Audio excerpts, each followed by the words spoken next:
بسم الله الرحمن الرحيم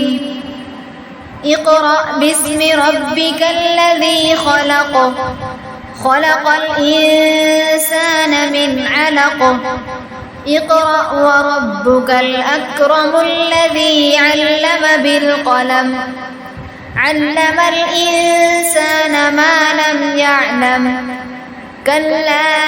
إن الإنسان ليطغى أن رآه استغنى إن إلى ربك الرجعى أرأيت الذي ينهى عبدا إذا صلى أرأيت إن كان على الهدى أو أمر بالتقوى أرأيت إن كذب وتولى ألم يعلم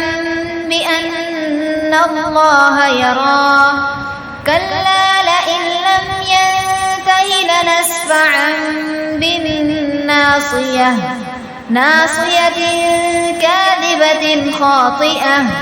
فليدع ناديه سندع الزبانية كلا لا تطعه واسجد واقترب